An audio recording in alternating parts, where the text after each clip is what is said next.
tell me about your enrichment day stuff. I've seen you posting a lot about it lately. So how do you guys structure those? What do you do? Yeah. So enrichment camp is something we'd always wanted to do, but I didn't necessarily want to stick it on a staff member. And then I was just worried about who was going to do it because it was something that I was like, I don't necessarily want to spend my day doing this, but I want one person to do. So my wife, who's an incredible dog trainer, but did a real person job. Sure. Was like looking to go part-time and stuff. And so I was like, hey, do you want to run this? And so she runs that. She's awesome. Yeah, she's really good. So we run that on Tuesday and Thursday. Right now it's only open to daycare clients. Just because like the dogs are in daycare before and they can go back after. Yeah. So there's 6 spots each of those days. It runs out of the training center. And basically those 6 dogs, it's really based, like there is some light training, especially like a number of the dogs that go are dogs we've done training with. And it's like, oh yeah, for sure, we'll proof these things. But it's really about finding what's enriching to the dog. So like they're usually, they kind of get rotated like out of a pen or a crate. Hey, you're going to come out, do your like 20 minutes of toy play. Like we spend more time on stuff that we'd love to do with our training dogs, but it's not really the focus of why they're there. Yeah. So some toy play, they're learning scent work, which is awesome. Sometimes they're going for walks. Like it really depends on what the dog is doing.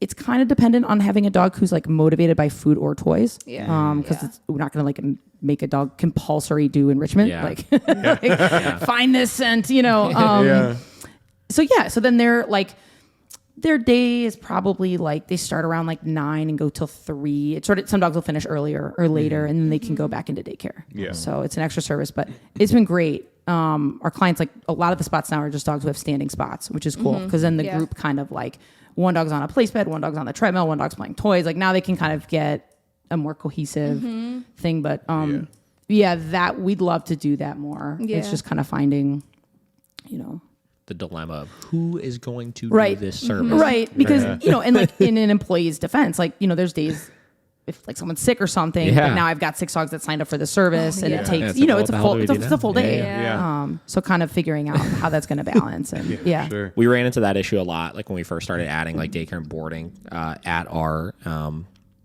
Cleveland location at Miracle now. Because when Miracle first started, even like we would have maybe, at any given time, 5 to 10 boarding dogs and 7 to 10 boarding trains in at a time or something. So we would have a tops like 20 dogs there. Yeah. And at the time, it was very easy to say, oh, yeah, daycare, adding walks onto this service or doing this or doing that. Like, we'll find people to be able to do those types of things. And it would kind of be something where when the trainer was done with their boarding trains, all right, we'll take these 2 dogs for a walk or do this or do that. And then it's funny, like as that grew, right? And as we started getting to like higher boarding numbers, higher boarding train numbers, higher daycare numbers, it's like, oh shit, like we didn't create the right infrastructure to be able to actually sustain this service that we were offering. We started running into people who were just like their day was just too overloaded where they couldn't get to some of that stuff, which was a part of the removing the daycare and stuff like that. And when we go to re-add back in whatever type of like enrichment service and stuff we wind up doing, it's making sure that infrastructure is correct where it can be scaled a little bit easier, It's funny, like we can look at these services we want to offer as like, yeah, this is fun and this is cool and this is that, but you have to constantly like check yourself and be like, is this businessly like applicable? Businessly? Is this businessly applicable? So very cool. Okay, so what do you define as enrichment? What is enrichment to you? That's a good question. Or to both of you. This is another both of you question. Yeah. I'll give my answer. Sure. And then, But you can't copy it. Okay. I won't. This is mine. It's dog dependent, 100%. So what's enriching to the dog? Meaning what do they like to do? Sure. Now, some dogs, there's things that like, I think they'd really like to do, but they're not doing it for whatever reason. Like, I think this dog would really love tug, but he's like a little not sure. And then it's a game of kind of like pushing that out of them. Same with scent work and things like that. Ultimately, like, I mean, some dogs enrichment, like, is not being asked to do anything. Like some dogs are like, I would prefer to not jump. Like, or to just like nap. And, and I also don't think it's like, I don't know. I would just say it's something the dog enjoys to do. And ideally we're channeling that into something that's productive. So like if a dog loves to chase squirrels, but doesn't chase a ball, like we want to make that transition.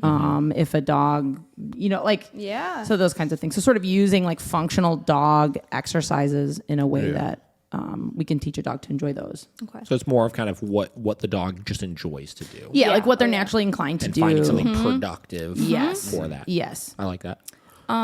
Megan, who's the trainer and Amanda's wife, I talk to her. So I spend a lot of my day with her when she's doing enrichment. Yeah. And I'm doing the board and trains and the rookie campers and stuff.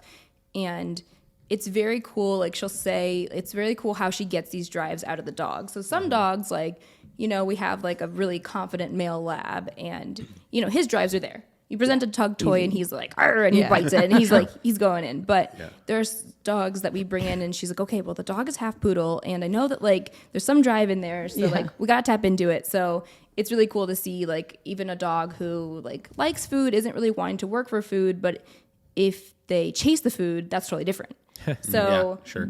So it works both ways in terms of like toy drive and food drive. It's like, sometimes dogs are like, "Ooh, if it's moving, I want it." And there's certain dogs, like I've sent my dog to enrichment camp a couple times, and his toy drive is low. Something I haven't worked on. He'll play with me basically and Amanda, but I have to get him started, and that's about it. He'll play with one tug toy with my roommate. I'm like, of course, he'll play with somebody else, not me. But it's cool. I was talking to Megan about that, and I was asking her because she said that she prefers for dogs to either have toy drive and food drive, or they can just have a really strong drive either way. They should have some food drive. But I was asking her about my dog, Petey. I was like, well, what does that mean for dogs who have like really high food drive? And he's like, no, like, or she said, like, if he's willing to do anything for food and he'll do anything for his kibble, that's totally different. And he doesn't do toys, but that's fine because there's so many different activities that you can add that are enriching to a dog who's really food driven. Yeah, I don't know. She's just very good at tapping into those drives and figuring out like what's the most exciting to dogs. A lot of the dogs like the agility, so if they won't take food and they won't take toys, sometimes we just use leash pressure over the agility structures. And then they like once they get that down, they're like, ooh, and they get confident, and then they might start taking food. If you toss a treat at the end of the A-frame, then they're like, oh, that's moving, and I had to get over this fear to get over this thing, and like, okay, now I think I can like do more with that. So it's really cool when you see the dogs like start to figure out like, okay, this is awesome, like this is fun. I like this kind of thing. She's really, really good at that. That's awesome. Yeah. I've in that point with the agility equipment. That's it's such and forget agility equipment for example, but just like that's a great example of like just working a dog through fears and teaching them to build confidence by facing those fears. Cool. Head Oh on, yeah. you know. Cool. Yeah. They come back from like enrichment camp, like these dogs are like really feeling themselves. Like they come out and they're like, See them hell trot around the yeah, yard. like they're just like they got like a swagger. Like It's so great. Yeah. I was at that special place, guys. Like I'm so tired. Yeah, I was like, they just have me doing all kinds of crazy things, but it really is cool. Yeah. That's awesome. I've always viewed enrichment as in enrichment. It's a word I would say that I shied away from for a little bit, only because I feel like it's gotten really blown out through like TikTok and stuff like that lately of like just everybody.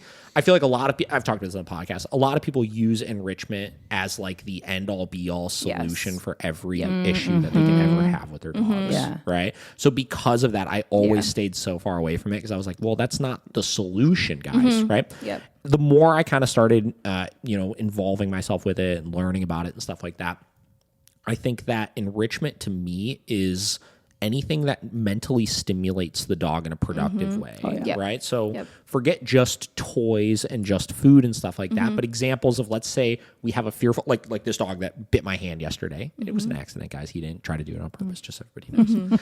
He's a good boy. But his name is Rex, and this dog is freaking absolutely terrified of everything, right?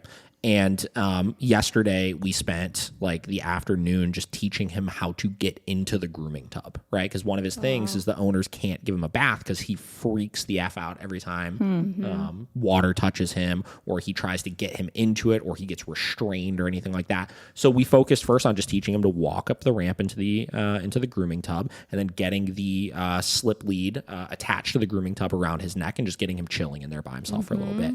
And for the first literally like 15 minutes, like he wouldn't even put a paw on that the ramp for it, right? So we just worked through working and past it. And dog has no food drive, no toy drive. He's just freaked out of his mind. And by the end, we got him going up and going down, and he's smooth with it. It's not requiring very much leash pressure and stuff like that. And he was just beat tired from it after because we stimulated his brain beyond belief, right? And that's something where it's not enrichment from the standpoint of like this was something that was super fun for him or this or that, but it was extremely mentally engaging. It forced him to channel in all of that energy and stuff that he had into a task, and he is going to benefit from it in the long run, right?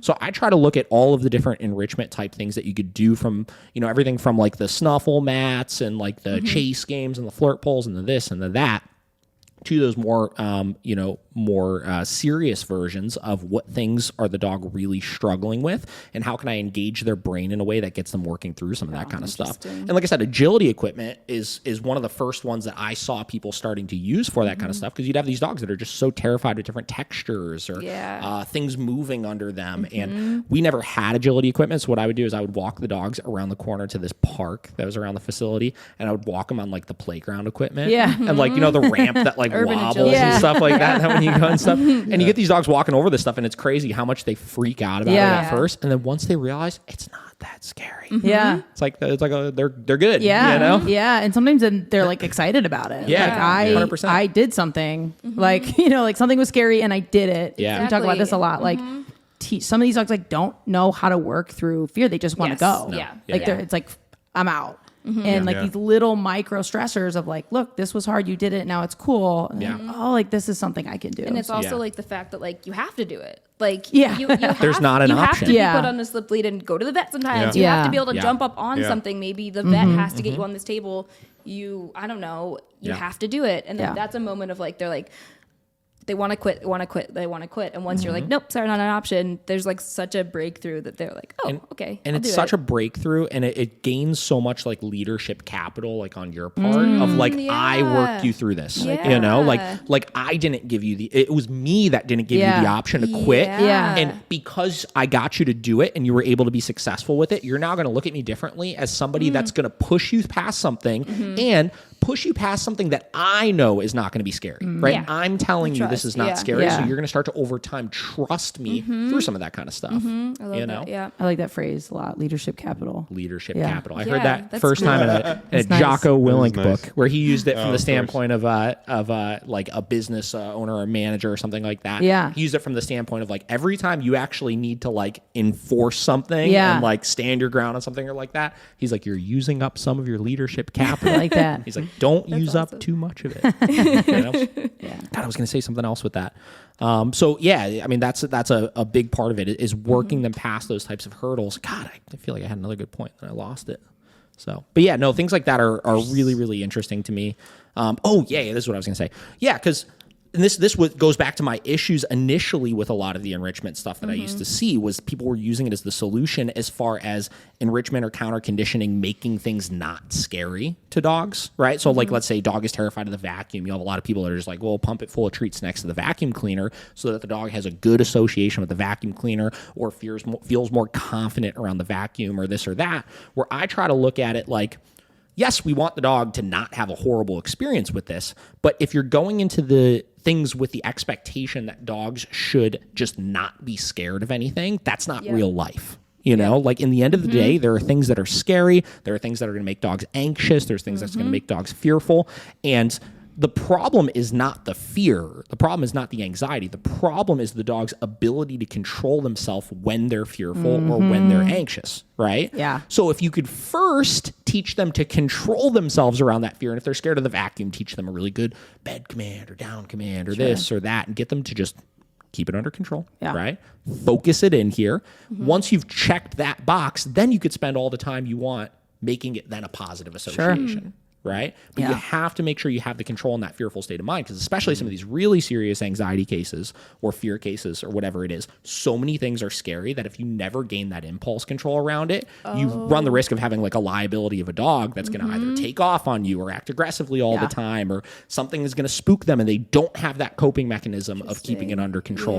You can create a lot of problems because of that. Like you say, like that generalizes, like that impulse control can generalize to so many different fears. It can, but I think yes. So it can generalize to it, but ultimately, like, they're just going to have that fear of all of these different things. Right. And as we work on it in different places where we teach better impulse control around it, that then will help you better for the next situation. right? If my dog's in a peak state of fear because there's a vacuum here, and I teach them to keep their self under control around it, and I've checked the box that you're in like the most fearful state of mind possible, but you're keeping it under control. I know next time you're really scared, I'm going to be able to keep you under control a little bit easier. The next time it's going to be a little bit easier. Where we know, I mean, counter conditioning, not that it's a bad thing by any means, but it's time. It's time. Yeah. Right? Oh, yeah. Like, it takes you a long Yeah. time to develop a positive association with things.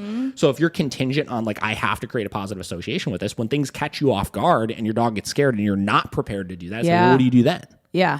How do I handle this situation then? How do I manage this then? Am I just going to chalk it up as a loss of like, well, there's nothing I could do here right now? Or if my dog's off leash, well, my dog's just going to run away right now. Right. Or am I going to make sure that when they're scared and when they're anxious, I can control them first so that I can work on that later? Yeah. That's like beautifully said. Kate's looking at me because she knows like So much of this, like counter conditioning. I think lately for us, for whatever reason, we've had a lot of clients coming in like, even if they're not saying it, like that's definitely their plan of attack. And we've been talking about a lot to clients, and there's a lot I struggle with it. Time is one of them. Sure. Like as a trainer, there's like I know there's many ways we could do this with this dog. Sure. Yeah. But like we're on a time constraint, we're on a budget constraint. And there's like some ethical things there too. Or like, am I going to make this person come in once a week for 6 months? You know what I mean? Like for something that I think so. I always tell my clients, I'm like, look, like, yes, we want to help the way your dog feels. But like right now, that's their timeline. Like I can definitely control their behavior, and then hopefully and usually the feelings about things are going to follow after that. And we talk about that a lot. And also, that's a much more simple way of saying everything I just said. No, I spent like 5 minutes. No, it was great. And that was perfect. No, you simplified it many times. No. But we also talk a lot about how like behavior then doesn't always change just because we've changed a feeling. So some of these, like let's talk about reactivity a lot. Like some of these dogs aren't stopping and thinking every time they're reactive. Like, am I scared? Yes. Rah. You know what I mean? There is this automatic, like dogs just behavior change so fast. It's just this like, I see this and I blow up. It's rehearsed. Yeah. So sometimes we're just adding attention to something and excitement. Like I see something and I throw. So, it depends on the dog, how much time we'll spend using that type of thing. But a lot of times it's like, hey, let's take away these pathways that this dog's been going down. Like, no, you can't bark at dogs anymore, and force them to cope and find something else. And then it's hard. It's hard, and it's hard to kind of like, it makes sense, like counter conditioning. Like I said, when I started like Karen Pryor, everything was like, but when you're dealing with like, and Bat when you're, cat. yes. But when you're dealing with like self-satisfying behaviors, like you're just, basically the dog's winning on all ends. The dog's like, sweet, like bark, I'll get a treat. And I freak out, so. But, and then you have this constant just like spike, like exciting, fearful. Yep. And I talk about that a lot too, of like a lot of these dogs that have fear aggression issues, for example, right? Typically with those dogs, I could find at least 3 or 4 places in the dog's day to day where they have a very similar extreme of energy, but in the opposite direction. So an extreme spike in arousal and excitement, right? A lot of these fear aggressive dogs that just get into this just freakish fear where they're just lashing out and stuff. They can just get uncontrollably excited in situations where the owner comes home or when they're playing or this or that. And if they're constantly going from like just pinging here, that could easily flip to pinging here, right? Yeah. So by making the exciting things a little less exciting and the scary things a little bit less scary, it can kind of level it out a little bit and not be quite as extreme. Yeah, that's a good point.